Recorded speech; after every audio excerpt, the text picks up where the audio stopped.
ভারতের ক্ষমতাসীন বিজেপি নেতৃত্বাধীন এনডিএ জোট আবারও ক্ষমতায় আসছে। বেশিরভাগ বুথ ফেরত জরিপ বলছে এই জোট ৩৫০রও বেশি আসন পেতে যাচ্ছে। আর কংগ্রেসের নেতৃত্বে ইন্ডিয়া জোট ১২০ থেকে ১৫০ আসন পেতে পারে।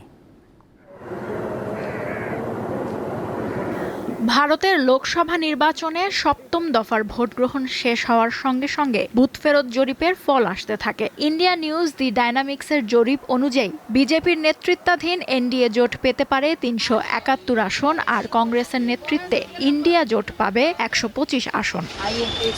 জন কি বাতের বুথ ফেরত জরিপ বলছে এনডিএ পেতে যাচ্ছে ৩৬২ থেকে ৩৯২ আসন, আর ইন্ডিয়া জোট পাবে ১৪১ থেকে ১৬১ আসন। নিউজ নেশনের জরিপেও এনডিএকে এগিয়ে রাখা হয়েছে। এ জোট পেতে পারে ৩৪২ থেকে ৩৭৮ আসন, বিপরীতে ইন্ডিয়া জোট পাবে ১৫৩ থেকে ১৬৯ আসন। আরেক জরিপ সংস্থা রিপাবলিক ভারত মাট্রিস বলছে বিজেপির নেতৃত্বাধীন এনডিএ পেতে যাচ্ছে ৩৫৩ থেকে ৩৬৮ আসন, আর কংগ্রেসের নেতৃত্বে ইন্ডিয়া জোট পেতে পারে ১১৮ থেকে ১৩৮ আসন। বেশিরভাগ জরিপ বলছে উত্তরপ্রদেশ, বিহার, মধ্যপ্রদেশ, মহারাষ্ট্র, রাজস্থানে বিজেপি অবস্থান ধরে রাখবে। দক্ষিণ ভারতের কেরালাতে বিজেপি এবার খাতা খুলতে পারে।